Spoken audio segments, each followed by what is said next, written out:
Hello, welcome to Power of a Woman series. This episode we're going to talk about juvenile detention.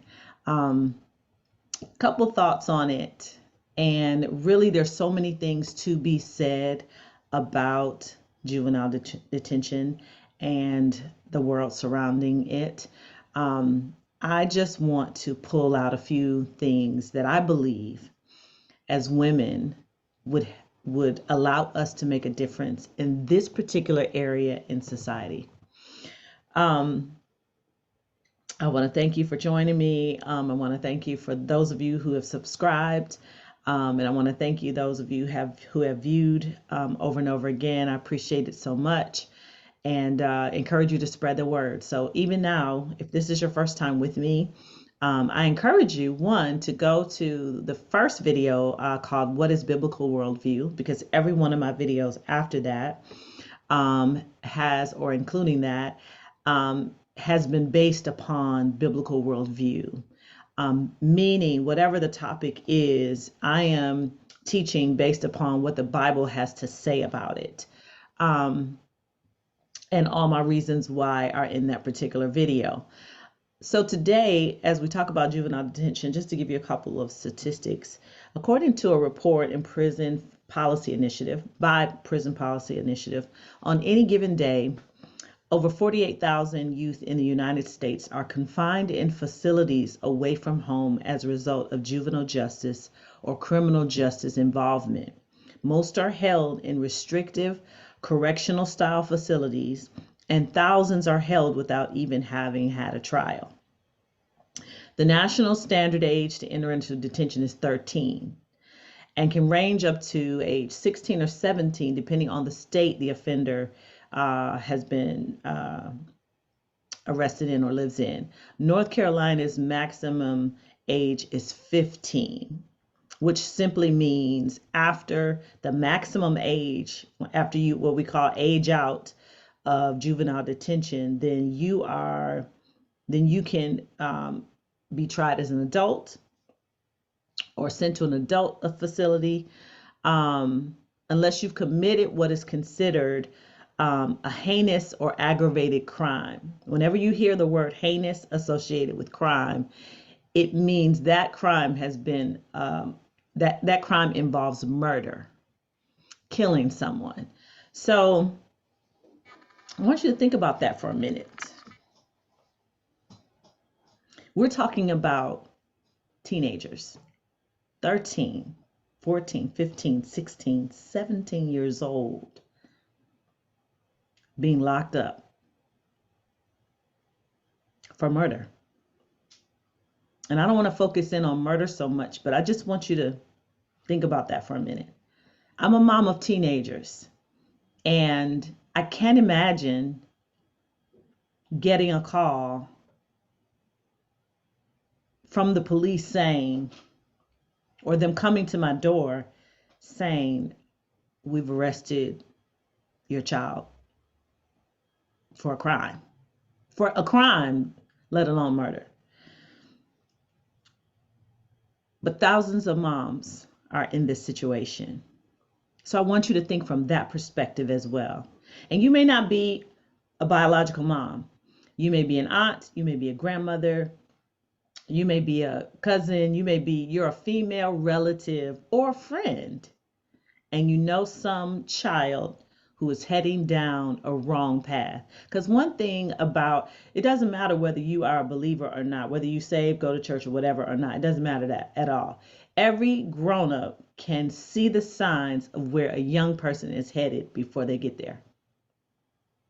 It's just natural intuition. It's like when you think about this situation, it's like while some boys and girls are celebrating their sweet 16 birthdays, others are being sentenced to solitary confinement. Others are being locked up. Others are on trial. And you may say, well, why is this important to me? I mean, I go to church, my kids go to Christian school, or my kids, are good students. And, why does this even What does this have to do with me? If kids did the crime, they need to do the time. We, as the body of Christ, cannot have that attitude. We cannot have that mindset that that's somebody else's children. And honestly, if we are really honest, I have met numerous Bible toting, tongue talking, faith walking women whose children are in jail. So we are not exempt, just because we go to church, we're not exempt of having a child being locked up. We're not. Now, there are ways in which we can be exempt in terms of what we do, but it is what it is for many people. And I just want to, as I'm talking to you, if you know a mom, if you know a woman who's pregnant right now, this is for her. If you know a woman right now who has a child that's 2, 3, 4 years old, this is for her. Because there are things that we do in our lives that impact our children later in life. And it's once we discover it, it's too late. And I don't want it to be too late for you, young mother. And I want to encourage you, older mother, if it's already happened or if it's happening to you right now. When we look at children being arrested for crimes, we have to look at how the mindset developed that brought them to this place. Children come into this world innocent, knowing nothing. Then we take them home. In many cases, they're placed in environments where they have learned to steal, to lie, to kill, to ignore fatal warnings. They have learned this behavior. And there are some cases where innately you know what I mean? We're born into sin, so we know how to do bad stuff. We all do. But there is still an innocence to a young child because they have not lived life long enough to know certain things. They don't. And who's the first set of teachers that they ever have? It's their parents or whoever is raising them. We teach our kids, to say yes and please and, no sir, no ma'am, yes ma'am, yes sir. We teach our children to respect older people, to respect authority, but you have to teach your children to do all those things. You have to train them from birth to do those things. You cannot just live with a child and expect them to just do what you want them to do. You can't.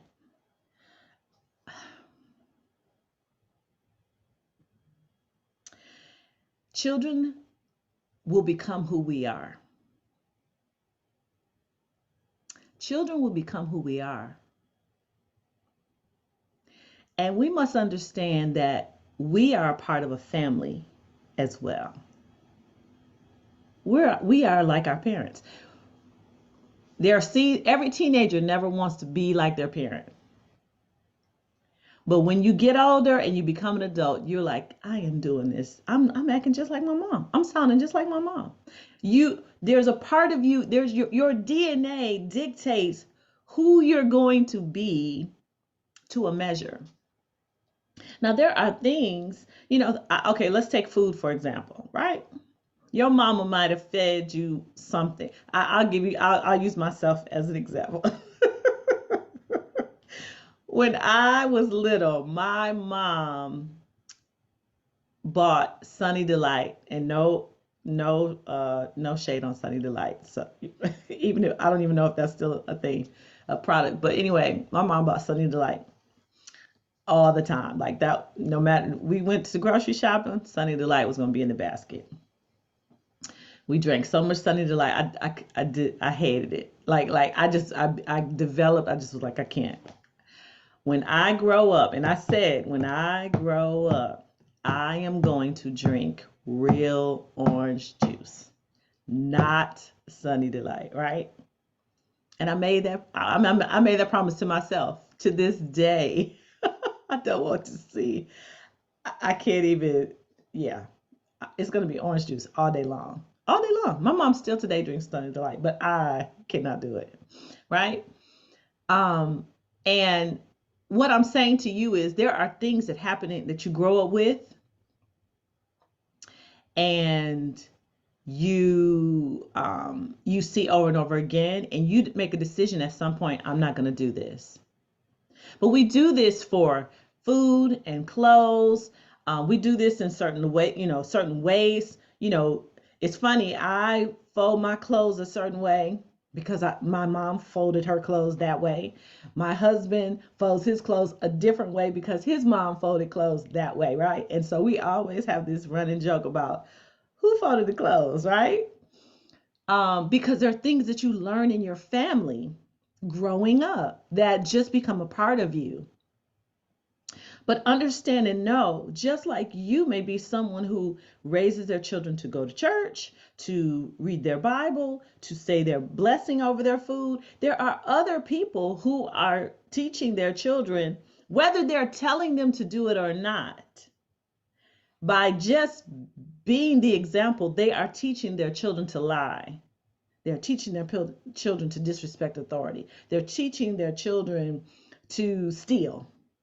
And I'm not getting into all the reasons, because what I want you to focus in on is we as parents and adults have a responsibility to raise children and to be an example for the generation behind us.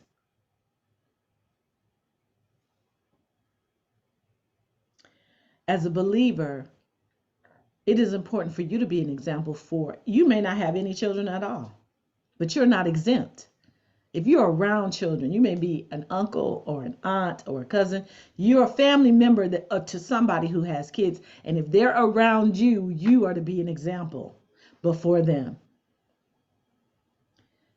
This is so important for us to be examples before children. And you can, yeah, I'm gonna leave that. I'm gonna leave that there, right? So what I want to encourage you, because understand and know, none of these children who are incarcerated woke up one day and said, I just want to go to jail. None of them. They may have been in a situation where they were just in the wrong place at the wrong time. They were with the wrong group of kids, and those kids did something wrong, and they were there, so they are sharing the punishment.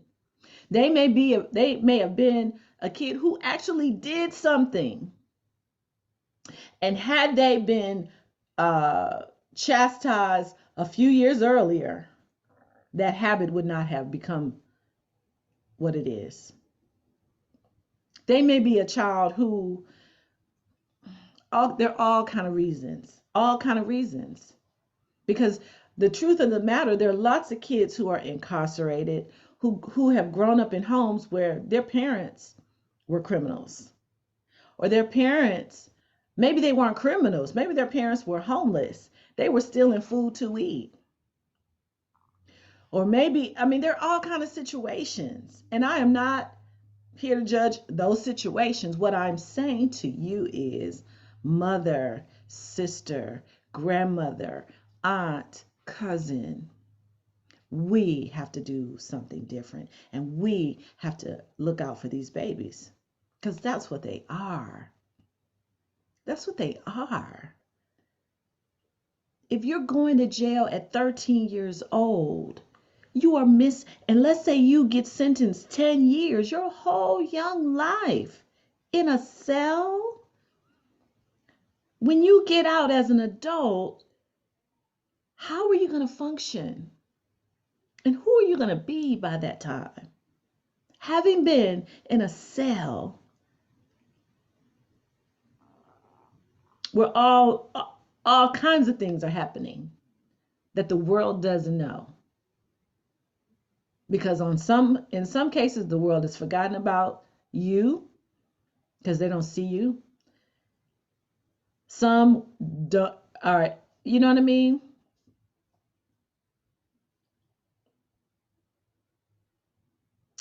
So I want to say a few things and then I'm going to go. I want to say a few things. I want to encourage you to choose. Let's say you're single, right? Right now. Because this is a message for everybody. I don't care what your marital, non-marital status is. You're single right now. No kids. I want you to choose very wisely who you conceive children with and how you conceive children. And when I say how, I want you to choose very wisely to wait until you literally have a husband who is committed to the Lord and you before you conceive. That's what I want to say about that. I'm telling you, it makes a difference. I'm telling you, it makes a difference. I need you to choose very wisely who you conceive children with. And there are lots of people hook up all the time. Teenagers, grown-ups, it doesn't matter. Lots of people hook up all the time and they don't expect they're going to conceive, but they do. And there are a world of problems that come with that. So I am saying to you, I am encouraging you, I am begging you, my sister, choose wisely whom you conceive children with. Because you may be, and especially if you're a believer, you may have been raised in a Christian home, went to a Christian school, you love God, you love Jesus, and then you see this fine thug fine heathen, fine whatever, street dude, right? And all of a sudden you can't think straight. All of a sudden you like, I'm going with him. You hook up with this dude and now you have created a beautiful baby who is going to grow up and be just like him. He'll go to church with you as a little child, and when he turns 13, he's not going no more. I cannot tell you how many stories, how many literal people I know that was the situation. 2 Corinthians 6:14 says, do not be unequally yoked together with unbelievers. For what fellowship has righteousness and with lawlessness? And what communion has light with darkness? Listen, I don't care how fine he is. I don't care how much money he has. I don't care. Whatever the statistics are concerning him, if he is not a committed believer, and I say a committed one, I don't mean he just got saved yesterday when you met him. And I'm telling you, I'm serious. I cannot be more serious. I cannot be more serious. I cannot tell you how many young women I have counseled who found some dude somewhere and it didn't work. It worked. It was terrible. I cannot tell you how many. It's been so many. And so many people, not just me, warn them, don't mess with this dude. Don't do it. Don't marry him. Don't move in with him. Don't follow him. Don't have sex with him. They did it anyway, and man.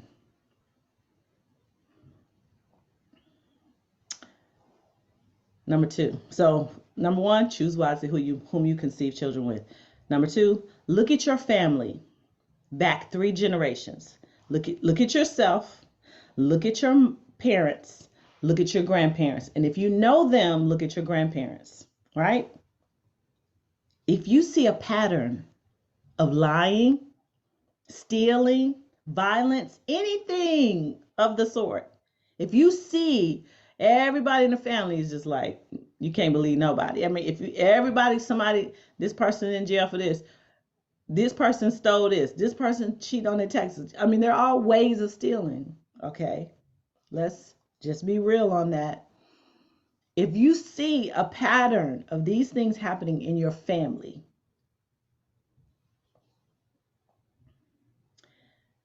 you must decide to close the open door that brought that sin in. It's a spirit there. It is very likely a curse is on your family, which if you're a believer, it can be broken. But you got to do some things to break it. And you yourself can break it. No problem at all. But you have to do it. Because if you don't, your children are going down that same path. Your grandchildren are going down that same path. And it gets worse every generation. Look at your family. And if you want to know more about breaking curses and all of that, say something in the comments. I'd be happy to share more on that. But you gotta look at it. You gotta look at that.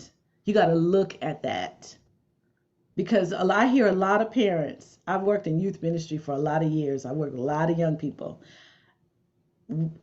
Yeah, pastored a lot of young people, right? And parents always say, I don't know where they get that from. And in my mind, I'm like, I do. I totally do. I'm like, oh, okay. Really? You don't know.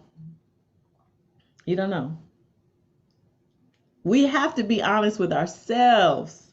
We have to be honest with ourselves because when you're a parent, yes, you have some things together. You may have some things together. You may have committed your life to Christ at 21, 19, whatever. You have been living for the Lord all this time, but when you were a kid, you were a knucklehead.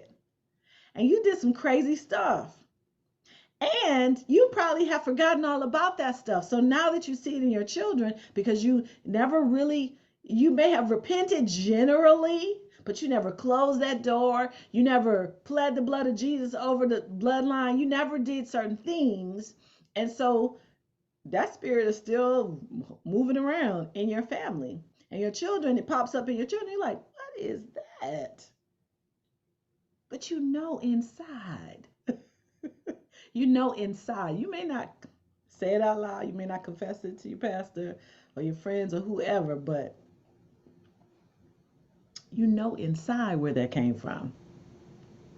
And sometimes you don't because there are lots of people who conceive children with people that they no longer even know or never knew to begin with.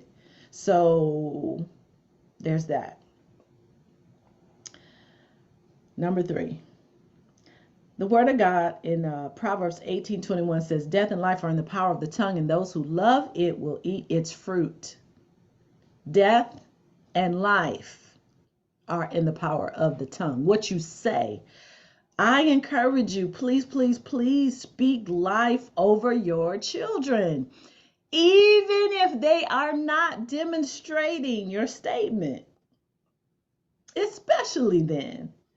Kids are going to be kids.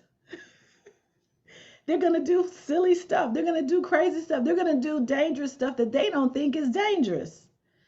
But you cannot continue to call your children bad and hard-headed and silly and lazy and dumb and come out with brilliant children. It just won't happen. You have to speak what you want to see, not what you see. What you want to see. You got to speak that. And you got to speak that to them, around them, over them. You got to do it. You got to speak the right things. And I have to catch myself. When my children have made me upset, gotten on my nerves or whatever the case, I'm like, oh, Lord. I just say, Lord, help me. Lord, help me. Because I want to say the right thing over them. I want them to know that they're the righteousness of God. They're a heritage. They're a gift. They are blessed and highly favored. I want them to know that, and I want them to hear that. I want them to believe that. Because when you believe that you're blessed, you're acting blessed. When you believe that you are loved, you're resting. You have a peace in knowing that you're loved. Parents, we got to speak better things. What number am I on? I don't know. 1, 2, 3, 4. Let's see. 1, 2, 3, 4. 3. Okay, 4. Don't judge other parents. Pray for them. Help them. Support them. Sometimes we act like parenting is a competition. Parents do it all the time. what school our kids go to, what we buy for our kids, where we take our, parenting is not a competition. It's a responsibility. It just is. And there's some parents have money, some parents don't. Because every parent wants the best for their children. Your situation may be different from someone else. Some parents have to work 2 and 3 jobs. Some parents can stay at home. But this is not the time to be judging other parents and their situations when they're doing the best they can do. You just make sure you're doing the best you can do for your children. And when you can find an opportunity, we all have crosses to bear, and every situation is different. When you can find an opportunity to help another parent, help the other parent. Give their kids a ride. Pack extra lunch for your kids to share. Do what you can do. Donate clothes. I cannot tell you. Listen, in the days when my husband and I were broke, let's just call it what it is. We were broke. We had 3 babies to take care of, and we're praying every day how we were going to do it.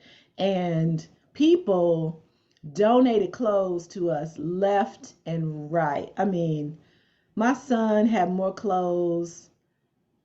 We literally didn't have to buy clothes for our son for like the first 5 years of him being alive. I'm not kidding. I'm not kidding. Because I had 3 baby showers and people just, bought up tons of stuff for him. He had baby clothes. Like, we literally did not have to buy much of anything when he was born because of that. But then after he was home and all of that, other moms were like, my babies are, out of these onesies, you can have them. I got jeans. Just so many wonderful moms donated clothes, nice clothes to our son, and we just considered that a blessing from God, because we didn't have it. We could feed him every day, but we were like, what in the world? What are we gonna do? And God did that for us. And so the funny thing about it is, because God did that for us, I am always trying to help other people's children, because I understand I was helped when I needed it. So I don't have a problem donating clothes, buying clothes, helping other people's children. We always want to talk about the village. Be the village, okay? If you believe in that such, be the village. If you have someone in your family, this is the next point. If you have someone in your family or know someone whose child is incarcerated, please do what you can to share the love of Jesus with them. It cannot be easy. I know for me, it's not easy for my children to be away from me when I know where they are for any length of time. You miss your children when they're not with you, and when they're somewhere where you're not sure, what's happening. That's just plain torture. So imagine being a mother and your child is in jail. You're thinking about, are they eating? Is somebody abusing them? Are they being beat up? Are they being molested? You're thinking all kinds of things in your mind. What is happening to my child on a daily basis? Because this is still my child. He may be a criminal to you, but he is my child. So I want to encourage you, moms. We must rally around other moms who are in this situation. Pray for her, encourage her, do what you can. Send letters to that child to support and to say, you know what, we're praying for you and we can't wait for you to get out. We're looking forward to celebrating your date of release so we can love on you and help you acclimate back to the world. I want you to read Matthew 25. verses 31 to 44. God puts a premium on people demonstrating his love in a certain way. And a lot of times we think if I go to church, read my Bible, pray over my food, I'm going to receive a great reward. However, inheriting the kingdom of God requires so much more. And so these scriptures will give you an idea of what God's looking at, what he's expecting out of us as the family of God. My last point is teach your children by example to obey authority and train them to respect the law. Because we have to be honest with ourselves. Children do what we do. Children do what we do. If we don't follow rules, they don't see the necessity to follow rules. If we don't obey the law, they don't see the necessity to obey the law. If we are always arguing with authority, our boss, our pastor, our parents, whomever, they will do the same thing. And they will roll up on the wrong authority and end up in a bad place, in a place they didn't expect to be, because they were just doing what their parents do. We must do something different. Proverbs 11:9b says, through knowledge shall the just be delivered. Kids don't always know that silly behavior can land them in jail. They don't always know, kids do a lot of stunts, with social media, and they follow the wrong people, and they just, they're doing things in which they consider to be fun, but it's dangerous. You'll get a ticket for that, or you'll get a citation for that, or you will get in trouble for that. We must educate them properly in order for them to really understand the consequences of making certain choices, because every choice comes with a consequence. My sisters, we have the power to make a difference in this next generation of young people if we would train them well, and we would do the things we need to support one another in child rearing and in just engaging with one another. Let's make a concerted effort to make a difference in this generation of children, because we can. Make sure you subscribe for more videos. Make sure you like, and please share with anyone that you feel would benefit this. Appreciate it. Thank you.